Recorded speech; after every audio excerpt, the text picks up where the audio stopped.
Hi, welcome to another of our Coffee Time Chats. Today we look at how hotels revenue manage tour operator business, or to put it more accurately, how they don't revenue manage tour operator business. To bring their views and insights, we are joined by David of BEONx. In this discussion, we consider what actual challenges there are of managing this tour operator business, from negotiating prices to navigating the current, rather uncertain travel landscape, and the need for a more dynamic and organized approach to pricing and forecasting this type of hotel business segment. Finally, David talks to us about the BEONx Tour Operator module. Really hope you enjoy the conversation.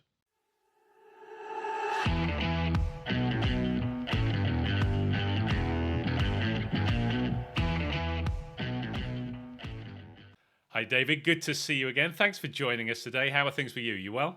Good, very good, Trevor. Yeah, good to see you again. How are you? Yeah, not bad at all, thank you. Really interested for our conversation today because Yep. I mean we were talking a little while ago, just chatting, and you happened to mention something, and I'm like, that's interesting. Didn't know that, and so hence let's get you on to talk about it, and it's hmm around the tour operator. Yep, Um, absolutely. but before we dive into it, probably useful for anyone listening to us and watching us who probably don't know you. It would Mhm. be polite of me and obviously appropriate good behavior to ask you to introduce yourself. So if I could get you to do that, and then we'll set up what our Then we'll conversation is get all going. about. Yeah, Perfect. over to Okay, you. so David McGloin, VP of Sales here at BeOnx. I was just thinking before the call, I think about 13 years I've been in kind of hospitality tech. Right. So Okay. I did about 5 years at SiteMinder, Uh huh. learning about kind of distribution and channel management, booking engines and stuff. And then 7 to 8 years at Lighthouse, formerly Okay. OTA Insight, Yeah. Yeah. Yeah. which is where I kind of got I guess, the buzz for the revenue management side of things. Yep. And then kind of the cherry on top now is the BeOnx piece. So Uh we huh. are exactly that, revenue management, making hotels profitable, making their life easier, saving them time, and kind of removing those repetitive tasks, as Yeah. it were, from their kind of day to day. So Perfect. that's kind of where how it's all flowed. How it's all flowed. Excellent. And as you say, you are a revenue management solution. Mm-hmm. Um, and it was in our discussions, just kind of getting to know you, that you then spoke about the fact that BeOnx have a tour operator module, Right. and I'm like, tour operator module? What's sure, I know you got different business segments. What's this all about, tour operator? So first of all, and we're going to dive into kind of where the tour operator business sits. And what was just Yeah. surprised me is the way it is actually handled by hotels, Yeah. which just With difficulty. yeah, Yeah. exactly. But before we do that, just Yeah. explain what you mean by a tour operator module and why that kind of came about. Yeah. No, no, good question. So coming back to my point, our goal is to make hotels profitable, Yeah. right? We want to help them optimize their pricing, increase their revenue and so on. And kind of one of the aspects of that is we have a kind of our account management team, or our ex-revenue managers that we call revenue strategies, so Hmm. our specialists. Now their role is day to day, they speak with our clients and see how the business is going, how they're using our solutions, and if there's anything we can be doing to kind of increase those margins, or what Yeah. we're missing, what we should be looking at. um, Interestingly enough, what kept coming up is a certain segment of the business which, from what we know, hasn't really been something that's been kind of revenue managed. It's a bit Okay. of a blind spot for hotels. And this is what struck um, me when we were talking about it. Right. So it kept coming up, and because it wasn't really a thing that was happening in other, RMSs, as far as we're aware, Hmm. the team obviously got together and see if there's anything we can do, how we can work on it, and that's where we've come up with the tour operator module, which Gotcha. essentially helps the hotels manage and optimize that specific segment of business, which normally is kind of Yeah, a bit kind of just left floating around kind of thing. Yeah, it kind of So just it kind of puts us in a good position for that.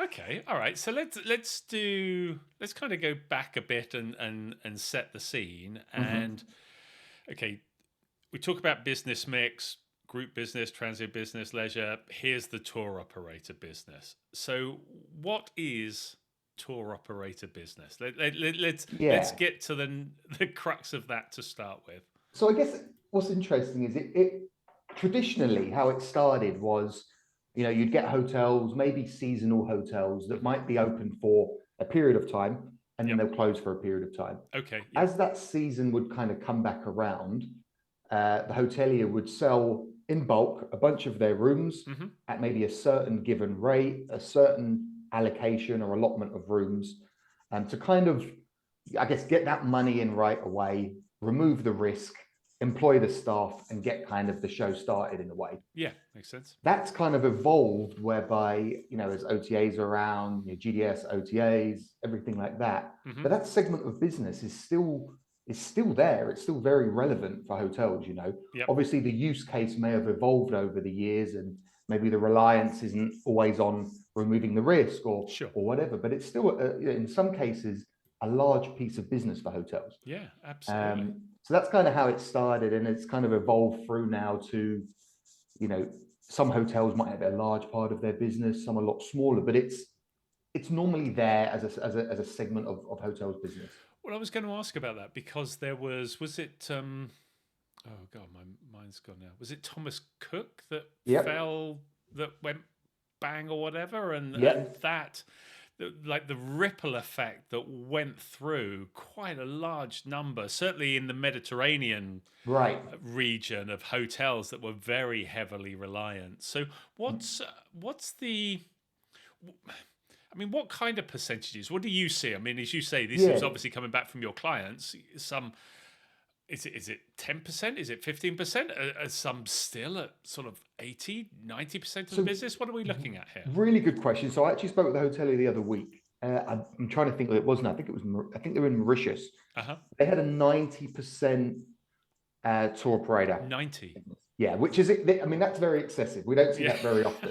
Yeah, But then okay. some is down at 10%, as you say, and Yep. it can be anything in between. Mm-hmm.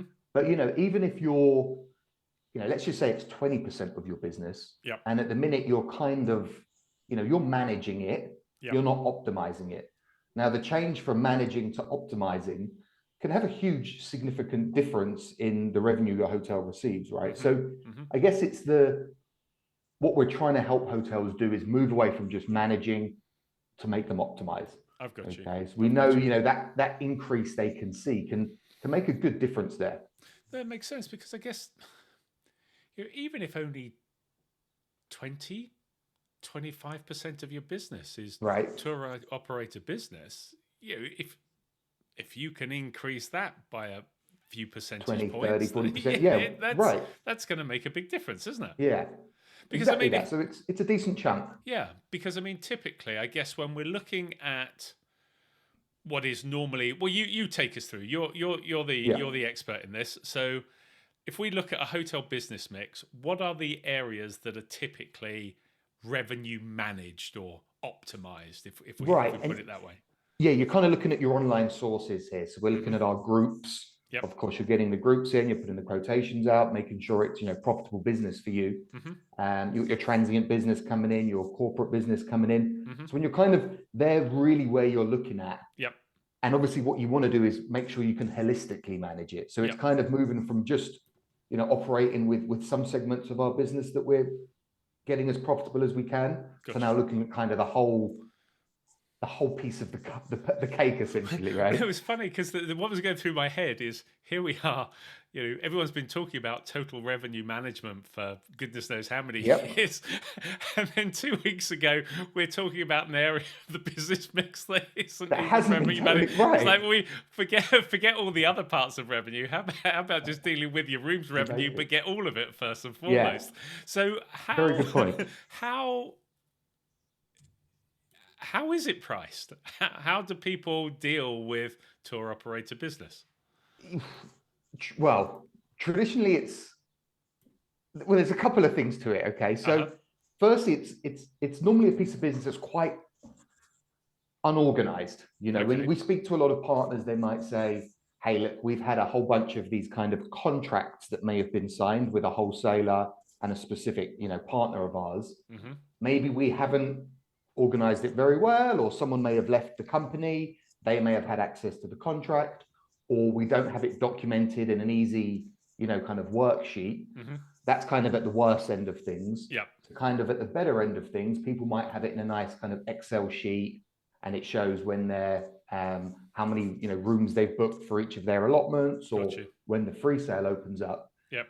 So it kind of ranges anything from it's a bit of a mess to we're using an Excel sheet. Yep. So we're trying to create that kind of, let's put it in your dashboard, let's put it in your commercial suite of tools where it's dynamic and managed in that way. That's what I was going to say. I mean, from a pricing point of view, if it you said it sounds very, I'm going to use the word archaic, and I don't mean to offend anybody, but when we look at the conversations we have with the likes of you guys over the years, the word dynamic has come very much to the forefront more recently.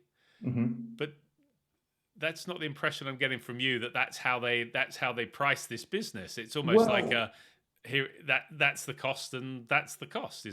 Is that right? Or it's kind of changing a little bit. So traditionally it would always be more like a static price. right. This is the price for the rooms at the start of the year, and then that's kind of done and it's negotiated at the start of the year or the start of the season. It's starting to get a lot more dynamic now. So there is dynamic prices, but it's still at quite a low rate. It's not the most desirable of business for the hotel. But where you get to is you might, often these rooms will come back into free sale. So at a certain period before the check-in day, although that wholesaler may have a bunch of rooms, you do have the ability potentially to put restrictions in place there. Yeah. Where it might be quite hard to manage that if you don't have it kind of holistically managed in a way. I've got you. So yeah, traditionally it was a lot static pricing. It started to get a lot more dynamic now, of course, but it's still not the most, as I say, it's not the highest price point. Let's put it that way. I get it. Yeah. So if I am revenue managing my business of my hotel, I've probably got, or should have, if I haven't, wake up call to anyone who is listening, it doesn't have an RMS or a pricing solution. I think 20% of hotels, I heard, only 20% have an RMS. Well, yeah, even if that doubled and it was 40%, it's still low, isn't it? Yeah. But let's say I do have that solution, but I'm not.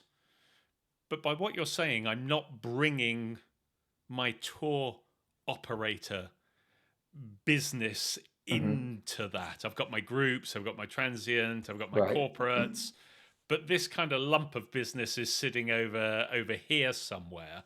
How am I kind of pulling that in? What is it? Just through the PMS, the CRS? What I kind of, everyone talks about data and all this pulling of, and I'm kind of sitting there thinking, there's just this chunk of business sitting over here somewhere. What am I doing with it apart from just banking the cash? You're exactly right in a way. It is kind of, it's been a tricky situation for hotels because there's no way of bringing it into your kind of business mix and optimizing it the way you could. Right. So, and when you come back to forecasting and price recommendations and so on, if you're not taking everything into account, you're really not getting the most accurate output, right? So also bringing that into your suite of products and into your reporting and your forecasting and so on also has a big impact on that at the same time. So it's kind of like a win-win in a way. Yeah. A, you're optimizing that segment better, but B, the knock-on effect on the rest of your business is also positive because it's now got kind of the full vision sort of thing versus 60% or 70% or 80% of what your business was. And I guess that was the thing I was thinking about because, even,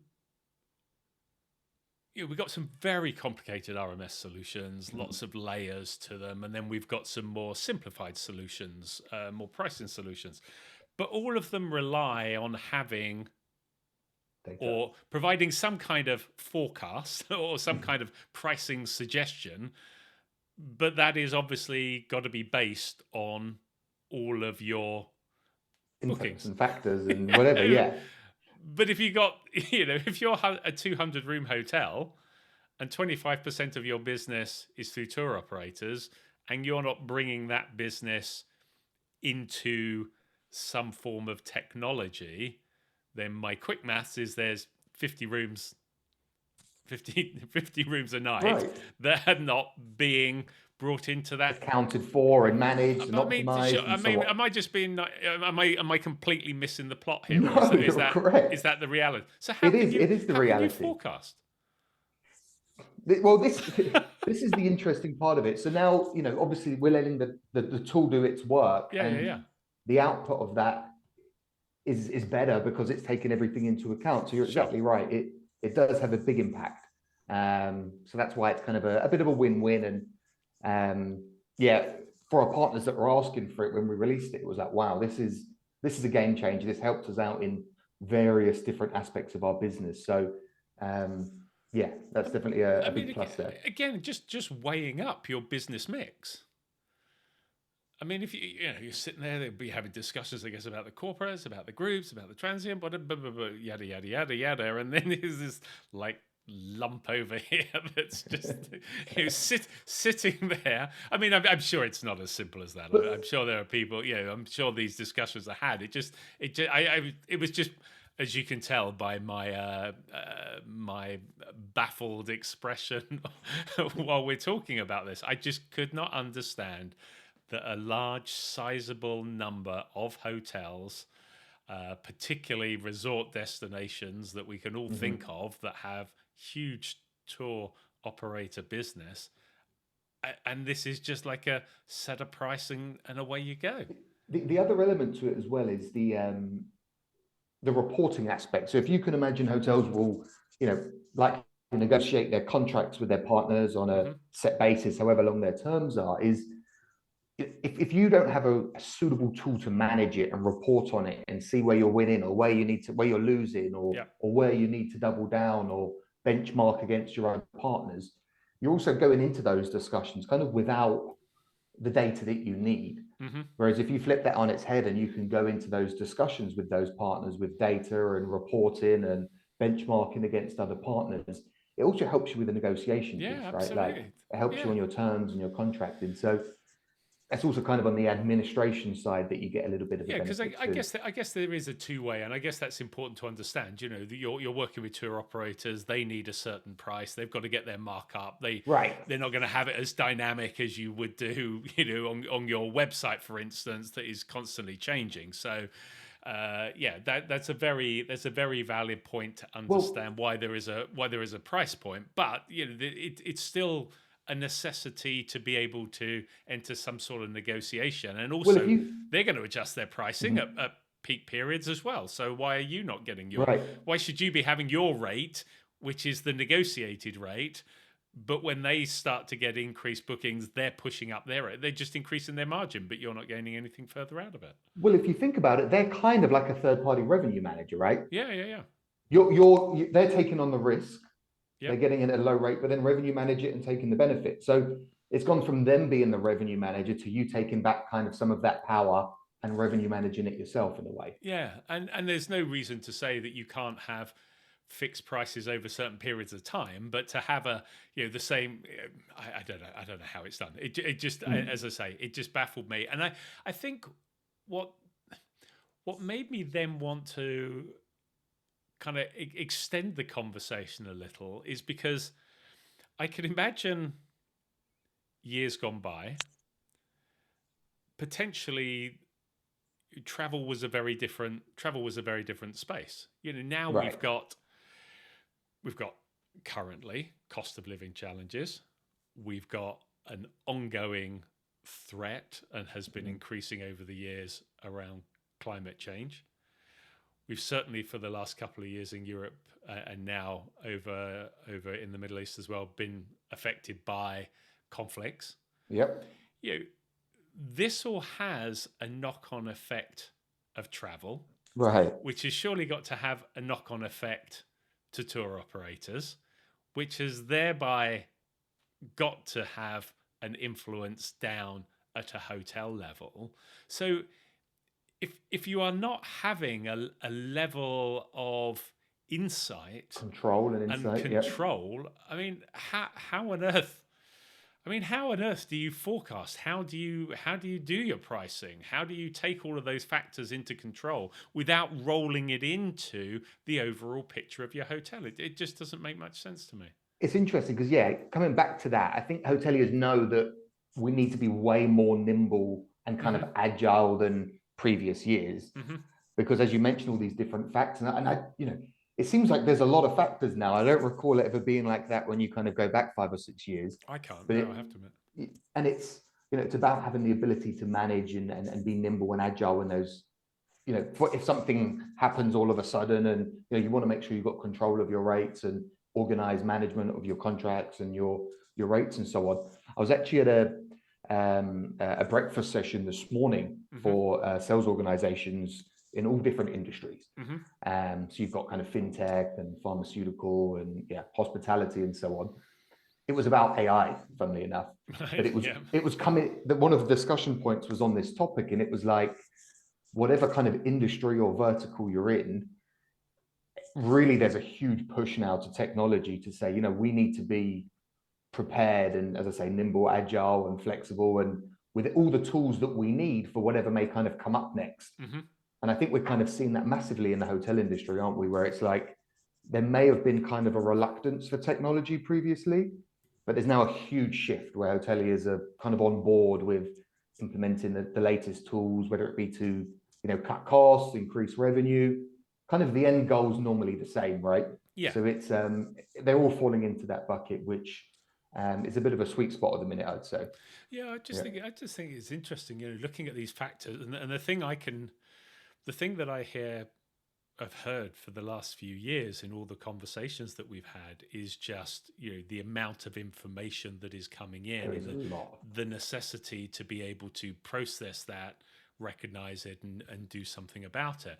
Now, I could understand, go back 10, 15 years, people used to come out for their summer holiday, or they would go to their, you'd have a ski season, you'd have your Yeah. summer season, you'd have other Easter breaks or whatever it might be. Following on from last year, where we suddenly got wildfires going Mm-hmm. crazy through the Mediterranean, we've got temperatures hitting 40 degrees.